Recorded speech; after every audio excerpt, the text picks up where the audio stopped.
Okay, in five, six, seven, eight. What's up, everybody? This is the Smart and Public Podcast. It's a podcast that discusses life, careers, advice through the eyes of comms, professionals, marketers, founders, CEOs, you name it.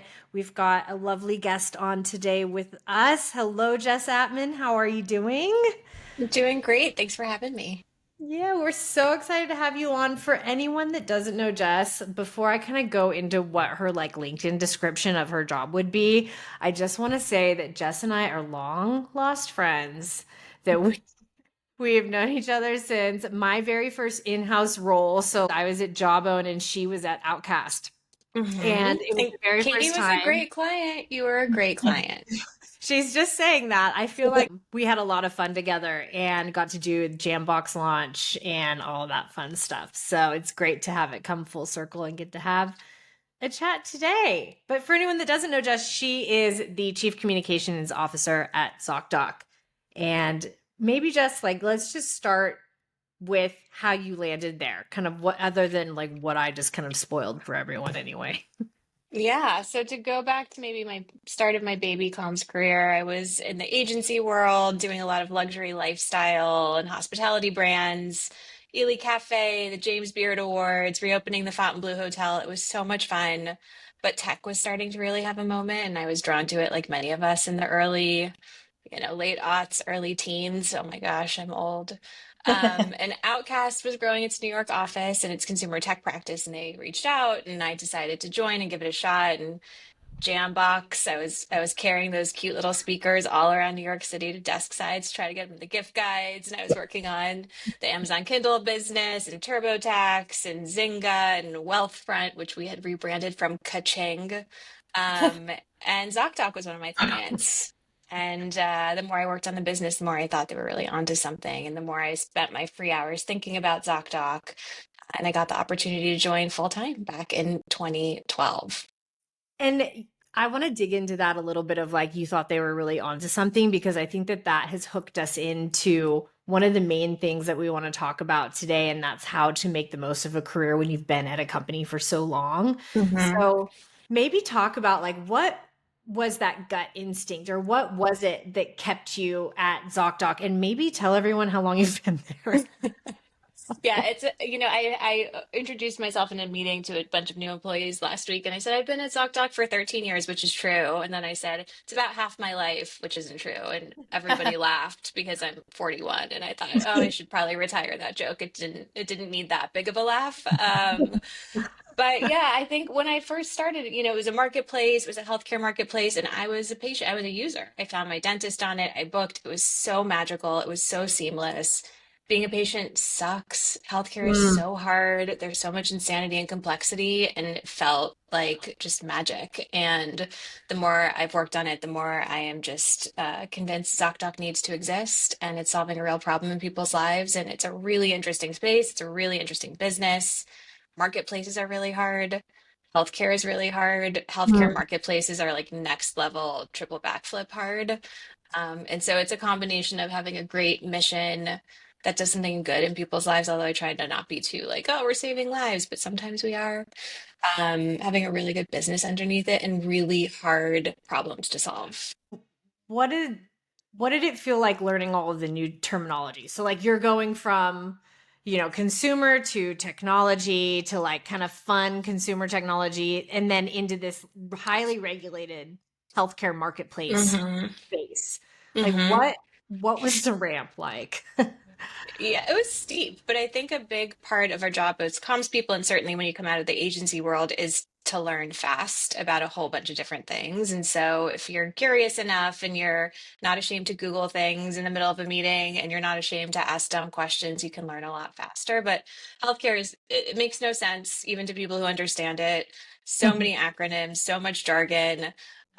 I think about my learning agenda in healthcare, which is steep. It really is. And they didn't hire me to be a healthcare expert. I wasn't trying to trick anyone into saying I know all about all of these acronyms. But I think about concentric circles, and Mm, I needed to learn the center of the circle first. So the policies and issues and jargon and acronyms that were most relevant to the business. and then go to the next circle out and say like, okay, how deep do I really need to understand this circle? And as ZocDoc has changed and expanded, I've had to go deeper into some of the rings that are further out, but that's how I tried to structure it. And just to say what I didn't know, and I'm still doing it. I was in a Slack chat with a couple of my peers this week, and they had this really interesting new data story that they uncovered, and they were really excited, and it was shorthand and going back and forth. These are like wonkiest healthcare people. And I was like, hey guys, I'm not totally following the galaxy brain stuff, but I want to. This sounds really interesting. Can we chat live? And so, even still, I've been here for 13 years. I'm like, what exactly are you guys talking about? And so, continuing to be honest when you need a little bit more context.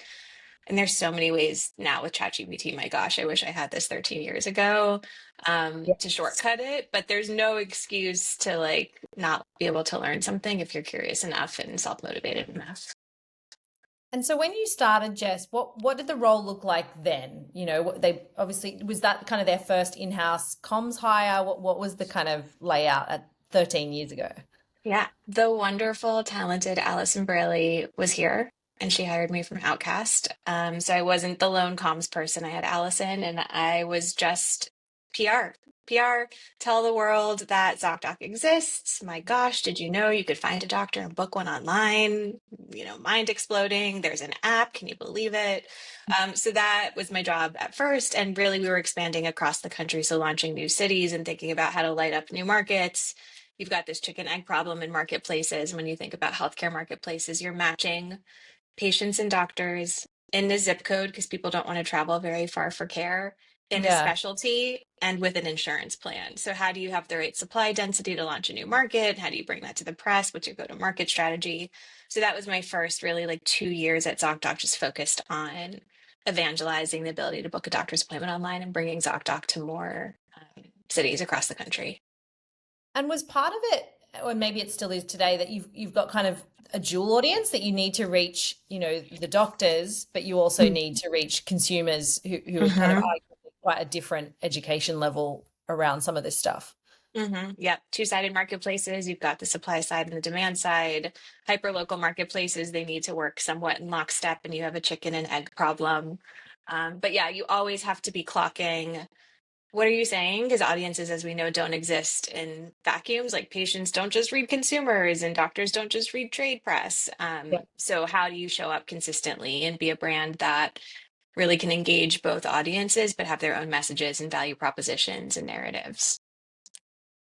And did you have a sense when you started, like, did you have a plan of like, I'll be here for a few years and I'll, you know, like, or did you just go into it going, I love this concept, I believe in it, I'm just going to see where this goes? Like, I'm always interested if people have that kind of plan. No idea I would be here this long. I'm still surprised I have been here for this long. I think my longest tenure before this was like 2.5 years.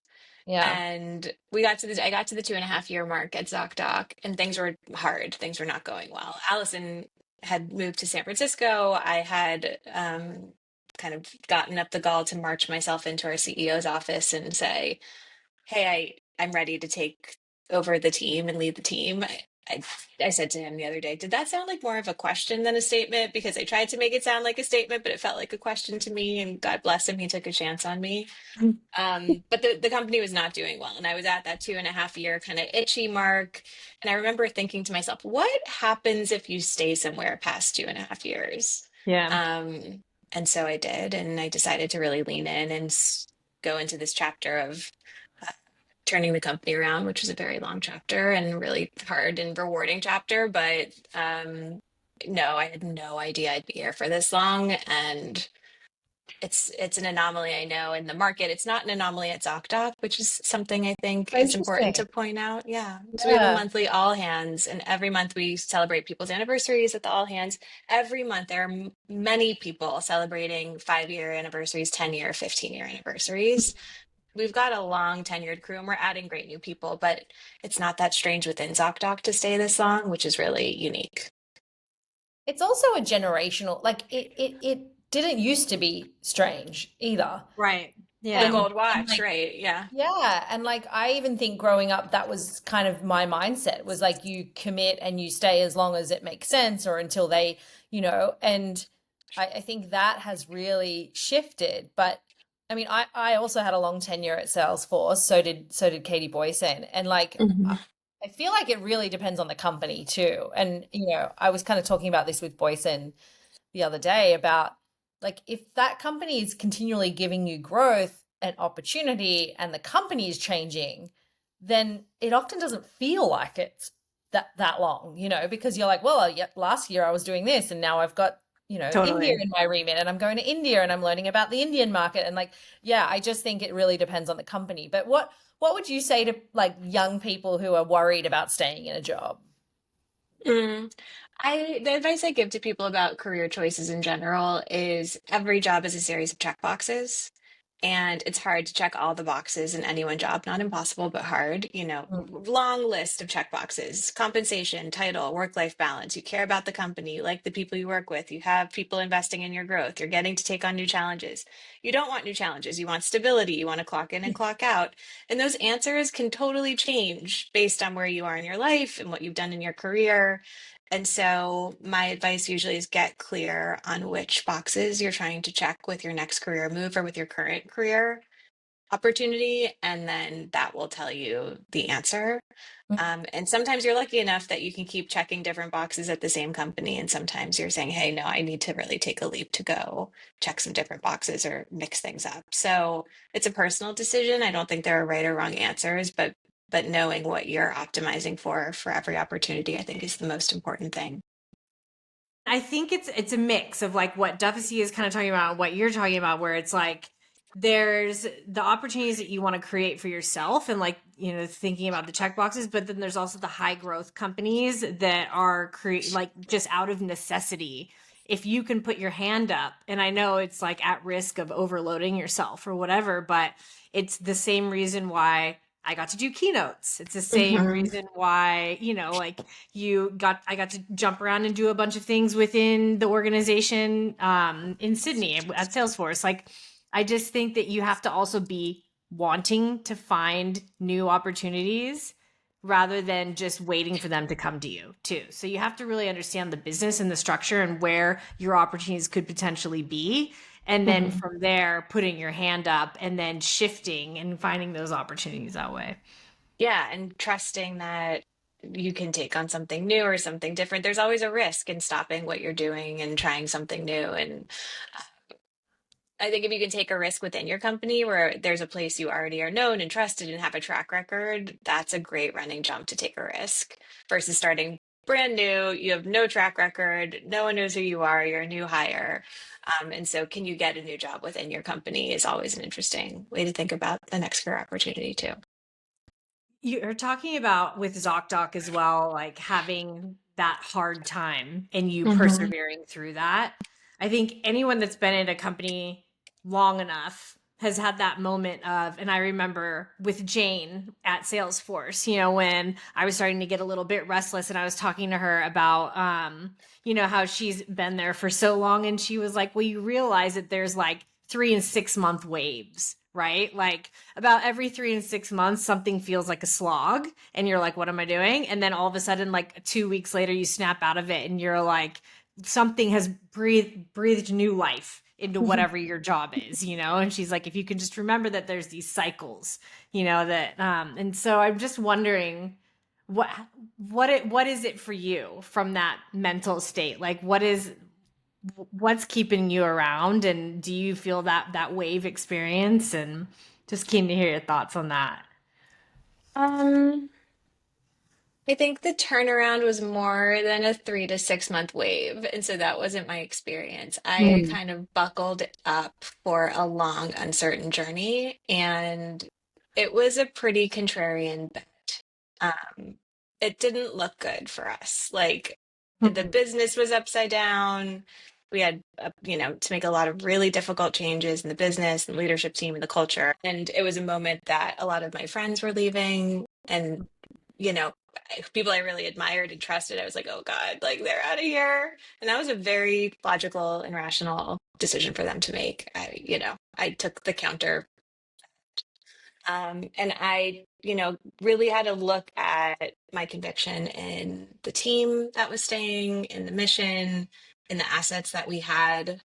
and our ability to navigate to this hypothesis of what a better future could be, and if that was something that I really wanted to do. And I thought about it, and the answer was yes. And then I was in it and I was committed to seeing it through. And we had enough signs that we were going in the right direction and the things we thought would happen would happen. So that way was a couple years. It was more than a couple years. And then actually, as we were getting to the end of that turnaround, we ran into COVID. That was another, like, everybody back in your foxholes, like just as we were about to finish the turnaround where we had to go state by state because of highly regulated laws and a lot of, complicated things that aren't super relevant. We ran into like another blade saw. Yeah.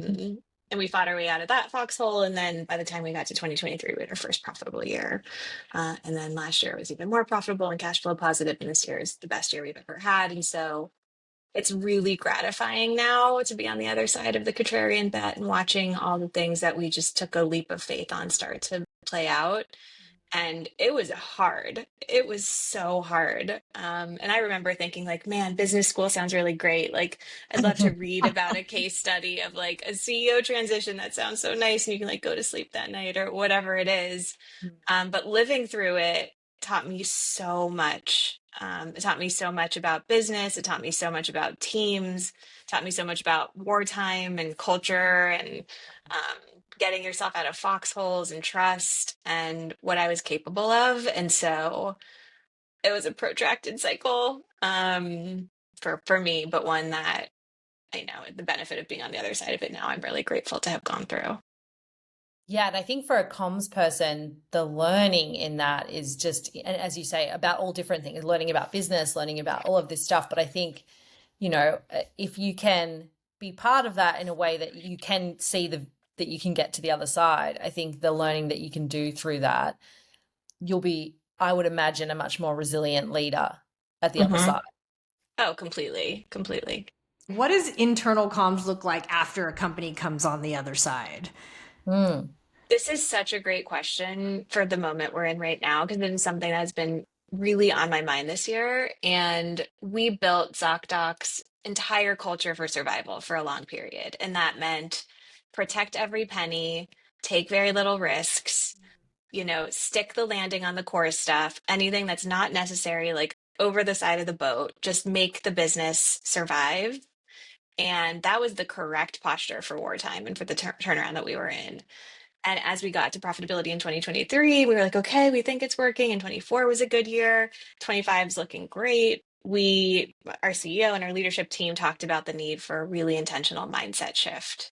And how do we propagate that mindset shift and build the culture and the skills and keep the stuff that we earned in that hard time that we think is so valuable and a core part of our DNA, but expand it for this next chapter that we're in, where we don't want to play defense anymore. We want to play offense. We want to move our mindset from scarcity to abundance.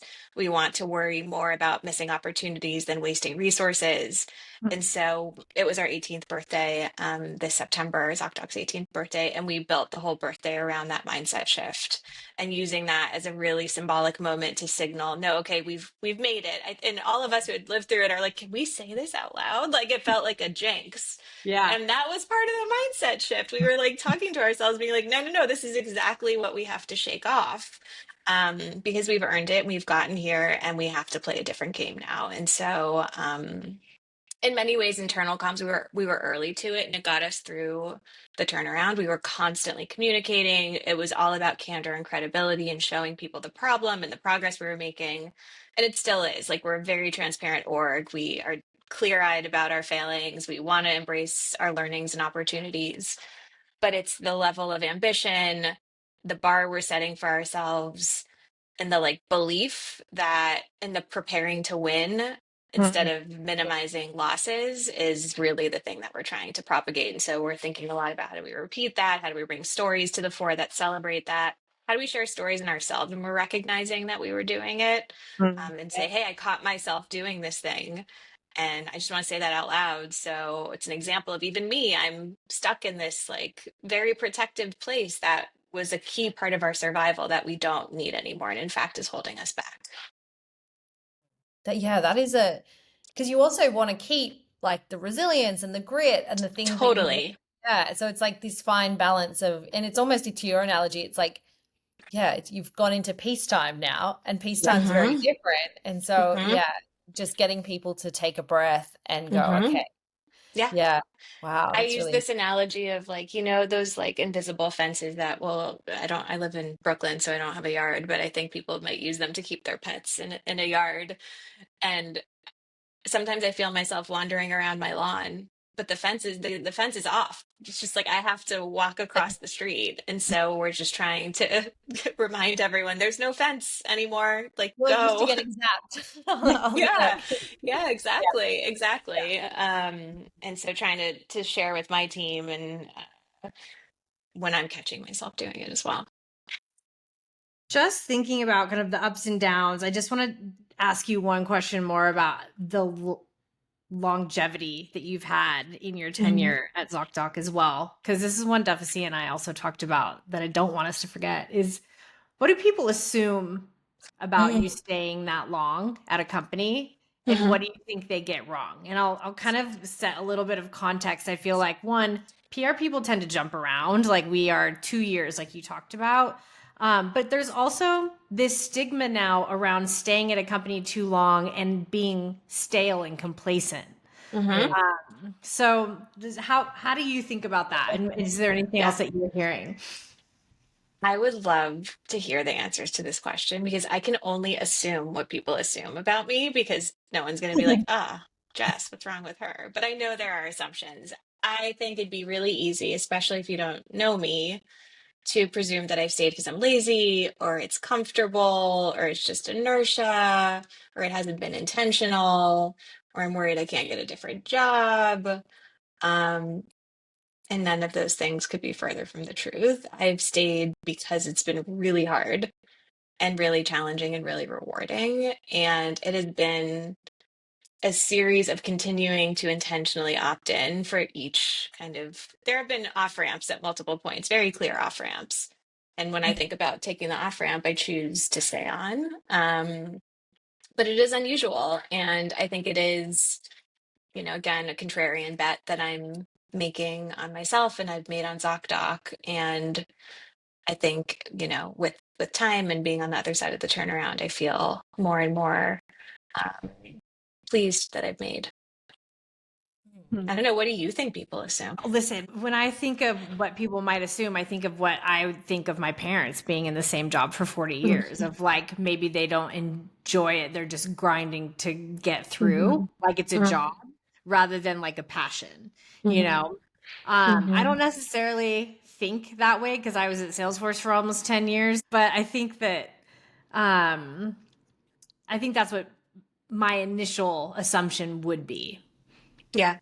Yeah. going I, through the I think motions. it's different if you have done a long stint somewhere where you genuinely know, like, to me, I was 11 and a half years at Salesforce. It didn't feel like that to me. No. And so I Mm-hmm. think when you've done that, you don't have the same assumptions. But I think you're right. I think there is an assumption that is just, inertia, comfortable. It's probably that more than anything. I think people Mm-hmm. assume, and people, assume that with no knowledge of the business that you're in or anything like that. Mm-hmm. But I think there is this, like, I worry a little bit that there's this culture particularly in tech, that you need to move to be, and I think there is so much capital in someone being with a business through different phases of its growth and understanding the legacy and the history, and even to your point, like the different cultural mindsets that the people of the company have been on. There's so much capital in that. And I think if we just exist with businesses which only have people who've been there for 2 to 4 years, I think there's a risk in that. I think you probably need a bit of both. Mm-hmm. Great, like, young talent coming in, and Mm-hmm. probably young talent wants to move on after a certain amount of time. But yeah, I just Mm-hmm. think we need to be careful of that because, maybe we don't want to be the parents 50 years in a row, 40 years in a row, but I think we don't want to also end up with, like, people who just keep moving and moving. But I hear that a lot in this kind of Silicon Valley Yeah. sort of And if you stuff. look from the outside in my case, yeah, ZocDoc for 13 years, but to me, it has been 4 different companies. I've gotten multiple different, I've been at different companies. They all happen to say ZocDoc on the door. I've had lots of different jobs. And, I've seen a lot of people leave for shiny things and the grass is greener and Yeah. it's not always the case. And so again, it's this evaluation of the check boxes and um, I guess rejecting of the shoulds and doing things because people think you should, and getting really internal with yourself and thinking about what you want and what is the right move for you. I would love to flip the narrative around being at a job for a long time. And instead of it being you're complacent, it's you're continuing to learn. You're continuing to stay curious because if you do look at, probably Jess on your LinkedIn, it's the different role variations as you are spending your tenure at that company. Like all those different jobs that you'd had, you think about all of the questions you had to ask, the curiosity you had to ask, the ways that you had to go out and get resourceful to do your job properly and to grow and scale, I think is such a testament to kind of, why everyone speaks so highly of you as well. And so I guess from a C-suite perspective now, like what are you doing for continued learning? Like what does that look like for you now that you're the big boss? Big boss. Oh God. I mean, I just don't think learning has a ceiling based on title. And so I am learning stuff all the time, every week. And part of it is because I've taken on new roles that I have no formal business having. And so, we talked about I started as a PR manager, and then as the company was growing, we're like, hey, we should probably tell the people who work here what's going on. And so we built the internal comms program. And then as the business model change was happening, we needed someone to go change federal and state laws so that the new model would be permissible. And I naively raised my hand after everyone started looking in my direction. And, I kind of joke, but basically went back to my desk and Googled, how do you do government relations? And then a couple of years ago, I inherited brand, and now we're really ramping up because the company is in a financial position to do so, to do brand marketing. And so I'm learning about how do you scale an efficient brand marketing team? How do you think about structuring a government affairs function that has a number of different issues that it cares about at state and policy levels? What is the galaxy brain stuff my friends were talking about on Slack yesterday? Can I learn more about that? What's going on in GEO? That's so interesting. I'm really trying to learn a lot about how to use AI to prompt me. I think I've gotten pretty good at prompting AI, but not so good at the other way around. And so I'm constantly learning. And that is part of what has kept me here. It has just been new challenges, new growth, and like staying really curious and throwing myself out over my skis. And Katie and I talked a little bit about this earlier, but the job isn't to know everything. The job, I think, especially in leadership, there's this perception that, oh, they're all knowing and they have all the answers, and that is just not true. And a leader's job is to figure stuff out and get the information and the context you need to make the best decision you can and weigh the trade-offs and march forward. And so I think about my job as knowing how to figure stuff out. And when I reframed that in my mind, I became a little bit less scared of trying things I have no air quote business doing and just trusting myself to figure it out. And that requires constant learning, asking a lot of dumb, smart questions, taking people out to coffee, which is the cheapest tuition ever and the Yeah. most delicious. Yeah. And what have you found in having all of those functions under one roof? Like, because often, I mean, we think, particularly, I think government, internal and external can live together. Sometimes they don't, but they often live together. But Good. Yeah. having government affairs is really interesting. And Mhm. then adding brand into that, I know I always like advocated for brand to sit or at least be with us hand in hand very closely. Mhm. That doesn't always happen. So yeah, what Mhm. having them all together? It makes so much sense. Like it just every day I'm like, wow, this is so much better because we're all in one Slack room and we're all sitting together and we can share an article and have, hey, you look at this from your lens and you look at this from your lens, and we can bring a bunch of perspectives and represent different audiences that are going to feel some kind of way about certain things and make a risk adjusted, more informed decision about things. There's so much overlap. I think the job of all of these functions is really scaling trust and protecting our license to operate with people that matter.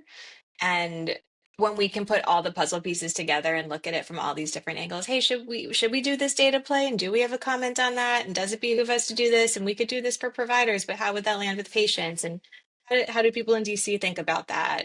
Um, Mhm.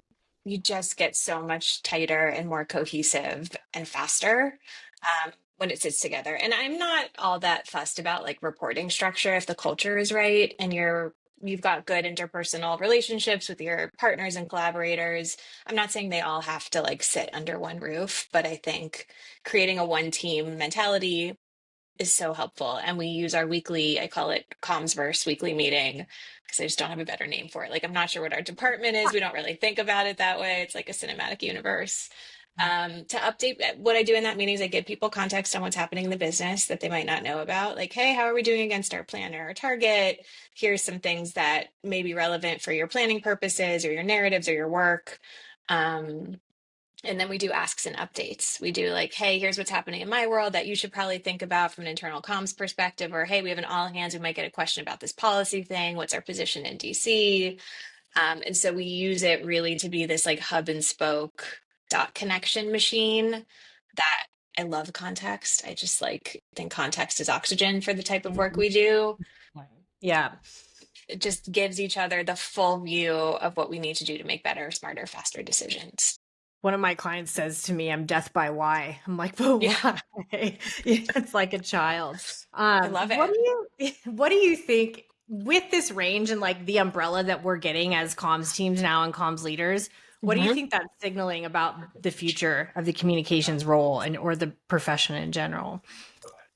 I think we're on the rise. Like, look, I'm talking my own book, but the path that I see is it was just PR. It was like, go talk to the press and like do media relations. And, traditional media is fractured a lot. And that means that you've had to communicate with more people in more places. I think it elevated it from just PR to trust and narratives with stakeholders and reaching the right audiences in this more strategic function that has kept companies at its best safe and protected and not stepping in it and forward thinking.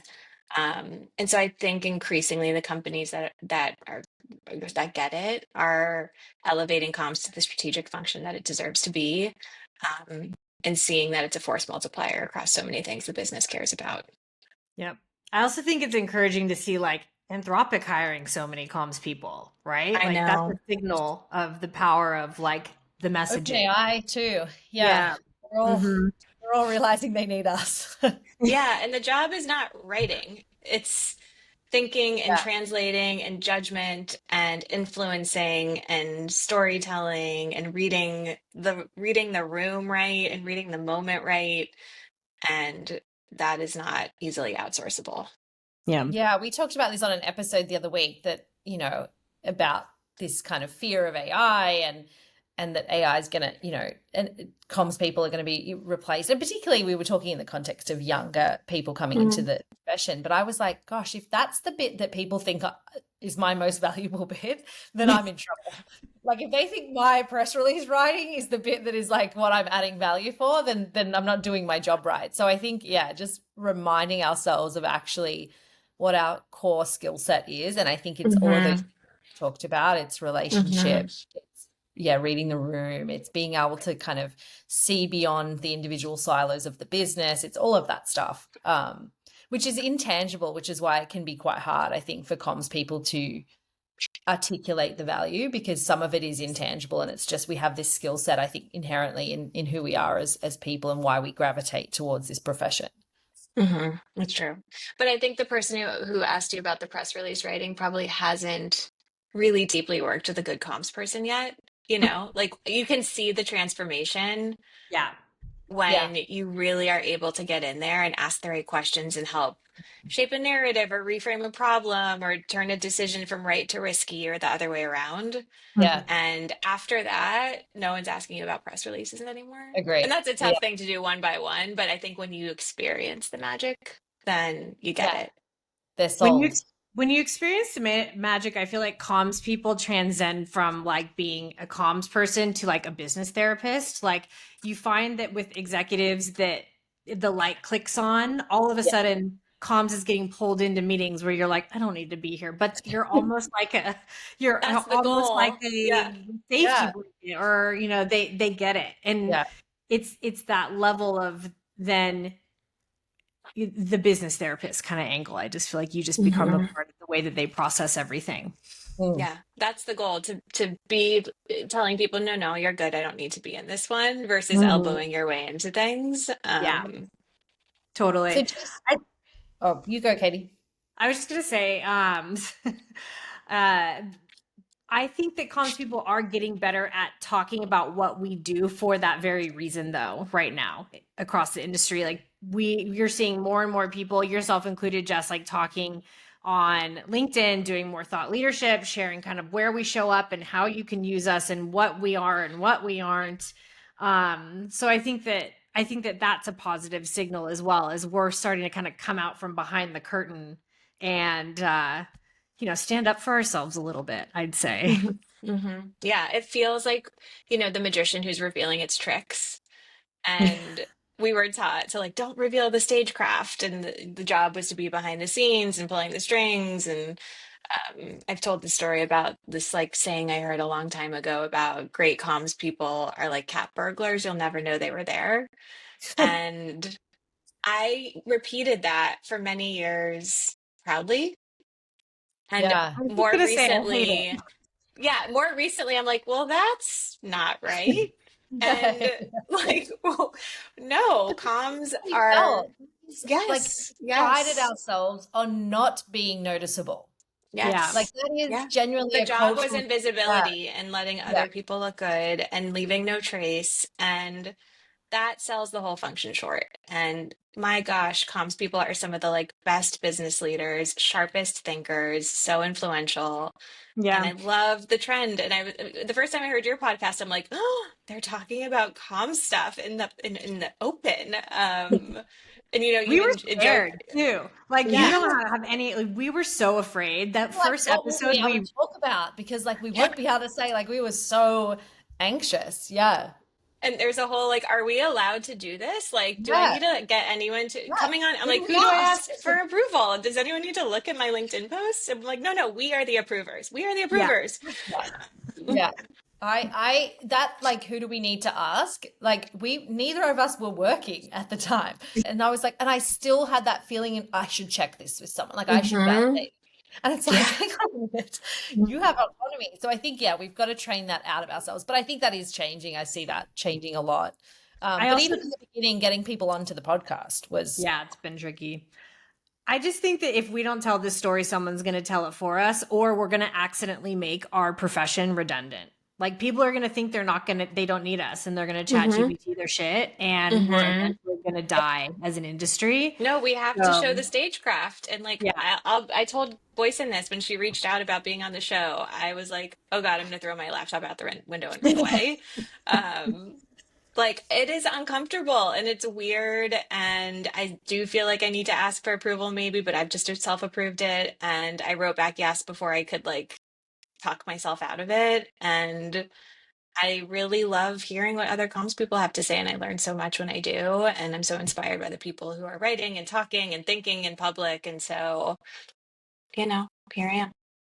I have a bunch of quick fire questions that we don't normally do, but would you be Great. open to doing that? Totally. Yeah. I'm in. Okay, are you ready? Ready.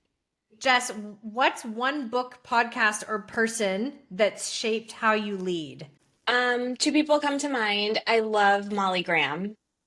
I don't know if you read her on LinkedIn. She's got a great Substack. She writes about high growth companies and normalizing what happens in high growth companies and managing your own emotions and mindset and control of those situations. So I just find myself nodding along to everything she writes about and using it in my day to day.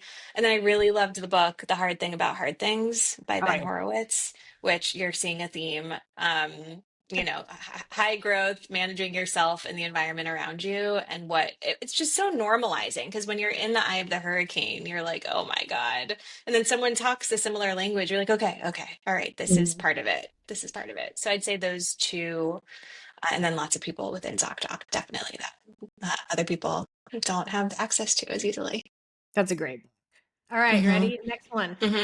Tom's Hill you will die on. What is it? I have a few. You got to work backwards from business outcomes first. If you don't know why you're doing something, you have to stop it immediately. Louder for the people Louder. in the back. Business first. Why are you doing this? Do you have a thought about what this should do for the business? Context, context, context. Like, give the comms people all the information you can as early as you can. We are not order takers. Give us upfront, early on information and context, and we will be better for it, and you will be better for it. Love it. And by the way, the skeletons and the truth. Like sometimes I'm like, tell me everything, and then I will figure out, sometimes I feel like you get half the context because the other context is Yeah. vegetable. Do you ever feel like you wield questions like a weapon? Like you're just gonna like get in just there until slowly you get unhitch. to the I think about, like, and then an the penny unhitter of the drops and they're soul. like, oh, we aren't ready to do this, or oh, Yeah. just like question Slowly, your way into slowly. it. Yeah. Yeah. 100%. Yeah. All right. If I weren't in comms, I'd be. I think an exec coach, which to be Ooh. fair, I think is my unofficial side hustle at my day job. I think that's just part of the job, but I 100%. really love helping people. I really like structuring problems and saying, okay, so it sounds like this is the consideration set or the choice set. And I love progress and like helping people move forward. And so I think some version of an exec coach could be interesting. Davisi, what would you be? Just out of curiosity. If money weren't an issue. I don't know. I think, it's hard because I often say like I'd still work in comms. Like I really love what I do. There is a tiny part of me after having my babies that wants to go back and be a midwife. So I'll just say that because I just think they're like, I mean, I don't know what the midwife scenario is in the US, but our midwives are pretty amazing in Australia. And I don't know, I just am fascinated by that whole space. And like I had great ones and I had really bad ones, and I just have a whole perspective on it. So that's kind of It's my never like too late. Never too You late. might have a second act. Yeah. But It's really hard. It's hard for me to imagine. What advice would you tell people to ignore who are early in their career? Maybe let's flip it. You gotta optimize for a title. Like I see everyone chasing just like title, and like I talk to candidates and they're like, what does growth look like? And I'm like, well, what do you mean by growth? And it's just about like doing really good work, doing interesting work, learning more, expanding your skill set, building your confidence, and that will follow. That's the outcome. It's not the goal. And so I find people who get very title obsessed go down sometimes interesting Title paths. obsession is such a toxin. I feel like it's a cancer. It just ruins all of the perspective and your ability to actually perform when you become obsessed with your promotion. Yeah. And you get focused on the wrong thing and it actually derails you. It's like this weird barrier that you put in place for yourself. And I think we can all admit that we've probably been victim or upset in that scenario before. Yeah. Like I remember a long time to learn it. It really, especially as like, I think if you're a little bit type A and high achieving, it's like for some people, a really clear marker that I'm doing what I'm supposed to be doing. And I think it took me a while to realize like it really doesn't, that's not the bit that gives you that. But it feels like that in the beginning. And then if you're in a culture where that is valued and that is part of the culture. You get tied up in it. You get tied up in it. You don't even want to be in it. Yeah. So I love that one. I think that's a really good one. That's a great one to end on. Okay, now tell us, how have you been dumb in private, Jess? Are you dumb in private? Oh my God. Well, first of all, I have 3 kids. So like my brain goes to mush at a certain point of the day. But all right, I'm going to just admit that I have completed my transformation into a New York lady who has like a shopping bag that I wheel when I go to the grocery store proudly. And part of why I'm proud of it is because I got a Hulkin. Have you guys seen these things? I have no idea. Okay.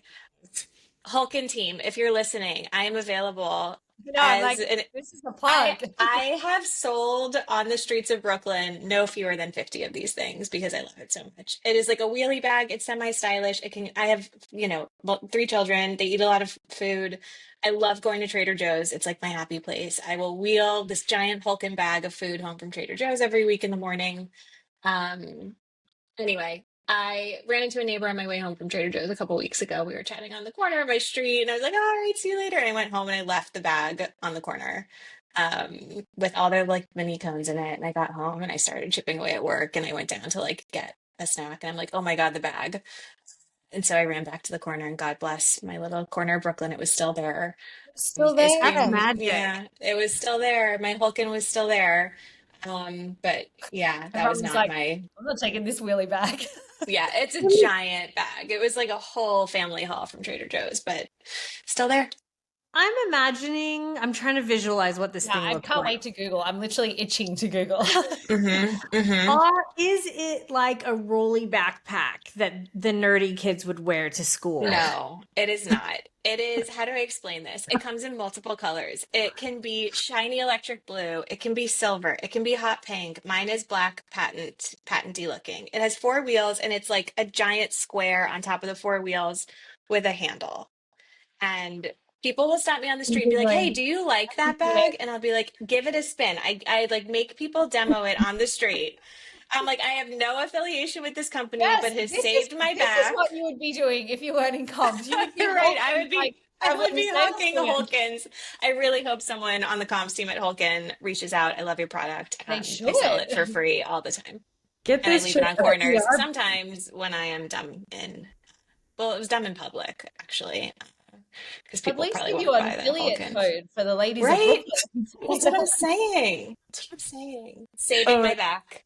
oh my God, I love it. Well, that was brilliant. Thank you, Jess, so much for joining us. I feel like when we were talking about this episode, one of the things that kept coming to mind to Devasy and I was just this way that you're redefining the role of like what a modern chief communications officer looks like your curiosity, you're willing to learn. The way that you've expanded your role over 13 years at ZocDoc is so incredible. And we know that everybody just absolutely loves working with you.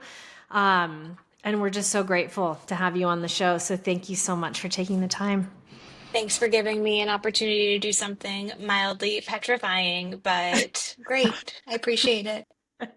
Great. Well, if anybody has a recommendation for an episode or a guest, please reach out to us. We check our email every day. We inbox zero every single day. The 4 emails at Smart and Public Pod. Hello at smartandpublicpod.com. We're also on Smart and Public Pod on all of our socials, including TikTok, Instagram, and YouTube. And thank you so much, Jess, for joining us. And we'll chat to everybody later. Thanks, Jess. Okay, bye. Thank you. Bye.